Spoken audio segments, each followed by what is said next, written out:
Hi guys, आज हम start करेंगे पोस्टग्रेस को कॉन्फ़िगर करने से। तो हम उबंटू के सिस्टम में पोस्टग्रेस को कॉन्फ़िगर करेंगे।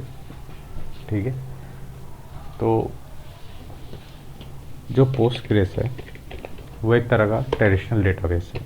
ठीक है, ट्रेडिशनल डेटाबेसेस क्या होते हैं? वो डेटाबेस जिनमें हम पहले से जानते हैं टेबल्स रहती हैं, टेबल्स के बीच में कुछ रिलेशन रहती है, जैसे 1 to 1, 1 to many, many to many. ठीक है, तो इन तरह के डेटाबेसेस में आते हैं पोस्टग्रेस, जिसका यूज़ अपन करेंगे। उसके अलावा आता है माई स्क्वेल, एसक्यूएल सर्वर और भी कई। इसके अलावा जो तरह के डेटाबेस होते हैं उनको अपन कहते हैं नो एसक्यूएल डेटाबेसेस। इसमें आते हैं मोंगो डीबी, डायनेमो डीबी, इसके अलावा गूगल डेटा स्टोर और भी बहुत सारे। तो नो एसक्यूएल डेटाबेस और ट्रेडिशनल डेटाबेस में जो मेन डिफरेंस है कि नो एसक्यूएल डेटाबेस में एक किसी रिकॉर्ड का कोई फिक्स स्ट्रक्चर नहीं है। ठीक है, जिस तरह का रिकॉर्ड ट्रेडिशनल डेटाबेस में होता है उसमें किसी भी रिकॉर्ड में कुछ कॉलम फिक्स होते हैं, उन कॉलम की कुछ वैल्यूज़ आती हैं। जैसे किसी टेबल में 5 कॉलम है तो हमें पता है जो भी रिकॉर्ड आएंगे उनमें केवल 5 वैल्यूज़ होंगी जो हमें उस पर्टिकुलर कॉलम में सेव करवानी है। मगर नो एसक्यूएल डेटाबेस में हर रिकॉर्ड जो रहता है वो किसी एक स्ट्रक्चर में बंध के नहीं रहता। तो हो सकता है कि किसी एक रिकॉर्ड में 3 वैल्यू आए और उसके आगे वाले रिकॉर्ड में मल्टीपल वैल्यूज़ आए। ठीक है, नो एसक्यूएल डेटाबेस में जिस फॉर्मेट में डेटा स्टोर होता है उसको हम पाइथन में डिक्शनरी कहते हैं। दूसरी लैंग्वेज में उसे ऑब्जेक्ट या हैश भी कह सकते हैं, मगर पाइथन में डिक्शनरी फॉर्मेट में रहता है वो। तो जो एक रिकॉर्ड रहता है उसको डॉक्यूमेंट कहा जाता है नो एसक्यूएल डेटाबेस में, और जो टेबल रहती है उसको कलेक्शन। ठीक है, जिसका यूज़ हम करेंगे वो है पोस्टग्रेस।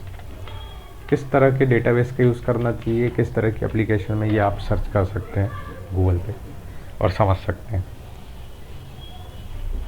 तो मैं जिस लिंक का यूज़ करता हूँ डेटाबेस को पोस्टग्रेस के लिए उबंटू में, वो है डिजिटल ओशन का। तो आप सिंपल लिखिए उबंटू, आपके वर्जन का नाम और पोस्टग्रेस।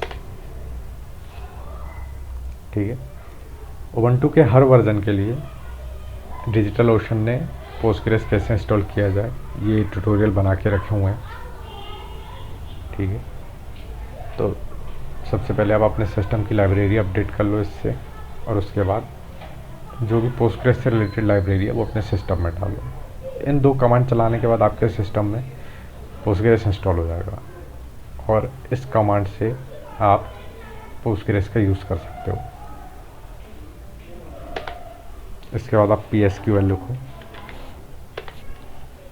अब यहाँ पे आप डेटाबेस बना सकते हो। ठीक है, तो डेटाबेस बनाने के लिए क्रिएट DB, और हमारे डेटाबेस का नाम होगा जेंगो रेस्ट API।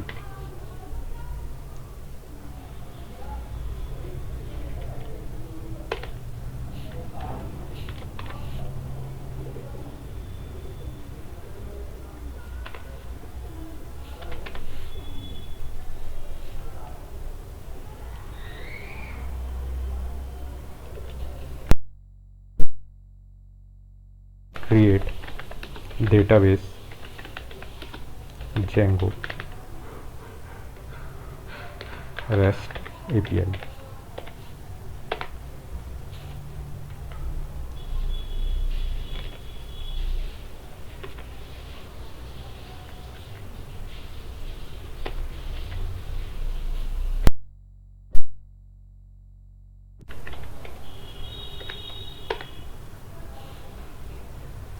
तो ये बता रहा है डेटाबेस ऑलरेडी एग्जिस्ट।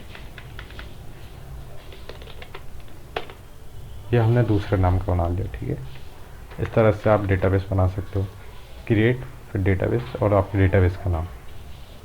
अब इसको आप कनेक्ट कर सकते हो अपने जेंगो के साथ। तो जेंगो की आप सेटिंग्स फाइल में यदि आओगे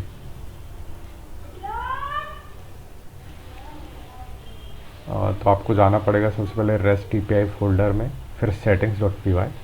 यहाँ पे आप आके देखोगे ये डेटाबेस का ये वाली फाइल है। ठीक है, तो आप इसको किस तरीके से चेंज कर सकते हो। सबसे पहले आपको देखना होगा कि जेंगो में रेस्ट एपीआई कैसे, जेंगो में पोस्टग्रेस कैसे डालते हैं। तो जेंगो और पोस्टग्रेस, ठीक है। अब पहले ही किसी में चले जाइए, यहाँ पे चले जाइए आप,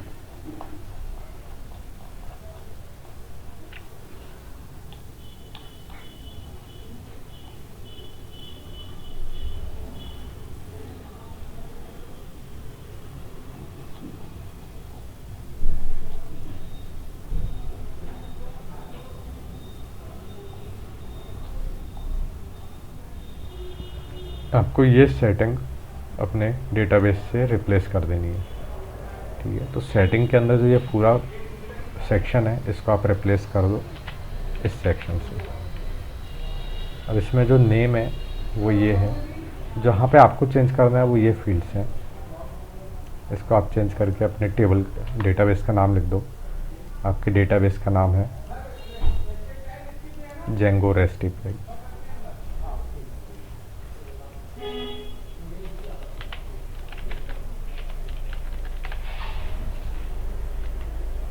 आपका जो यूज़र है वो है पोस्टग्रेस।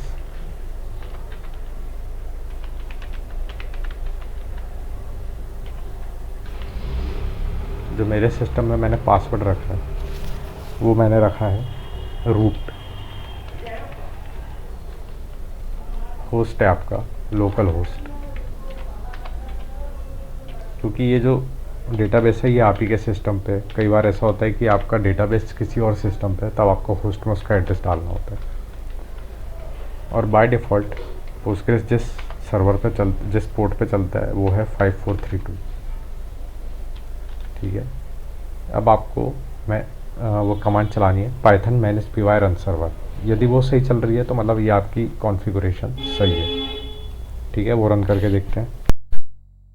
वर्चुअल इन्वायरमेंट एक्टिवेट करते हैं।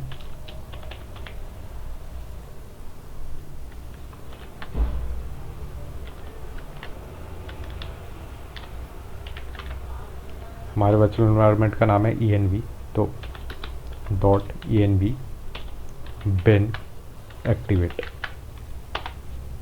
ठीक है। लेफ्ट हैंड तरफ आ गया तो मतलब एक्टिवेट हो चुका है। प्रोजेक्ट के अंदर जाते हैं। यहाँ पे मैं लिखता हूँ पाइथन मैनेज py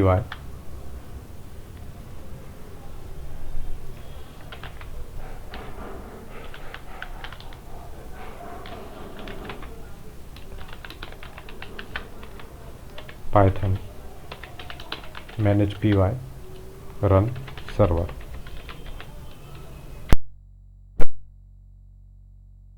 कि इस नाम का कोई पैकेज आप में नहीं है।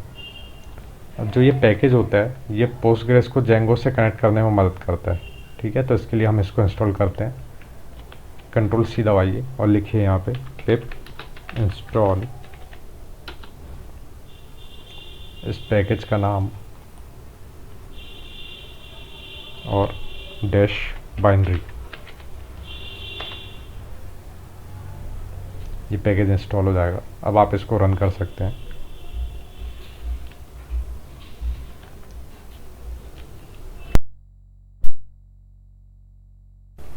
PSYCOPG2 पैकेज इंस्टॉल करने के बाद यदि आप चलाते हैं Python manage py run server,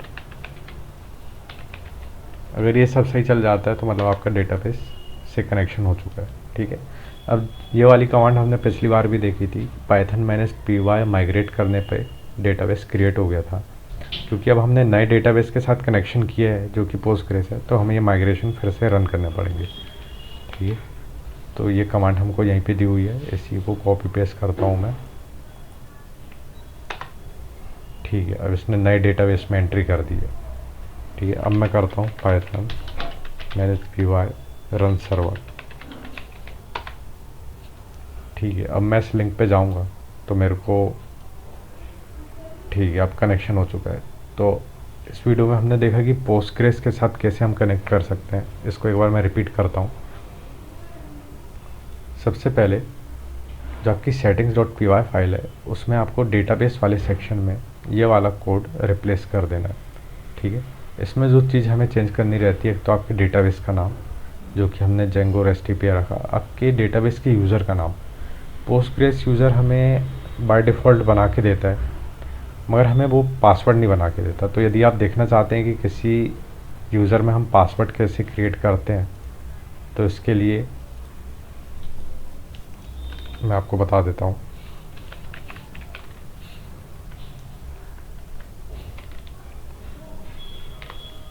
sudo -i u postgres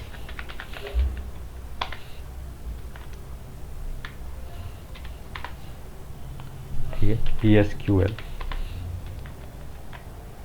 ये वाली कमांड ऑल्टर यूज़र, आपकी यूज़र का नाम और पासवर्ड। ठीक है, आपके यूज़र का नाम है पोस्टग्रेस और आप उसमें नया पासवर्ड असाइन कर सकते हो।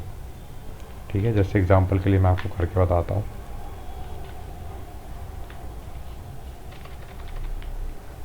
मेरे यूज़र का नाम है पोस्टग्रेस,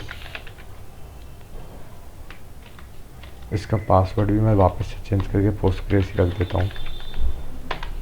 ठीक है, ऑल्टर रोल मतलब ये चेंज हो चुका है। अब आप इससे बाहर आ जाओ, /q एग्जिट, ठीक है, और अपना सर्वर रन कर देते हैं अपन। ठीक है, रन हो रहा है।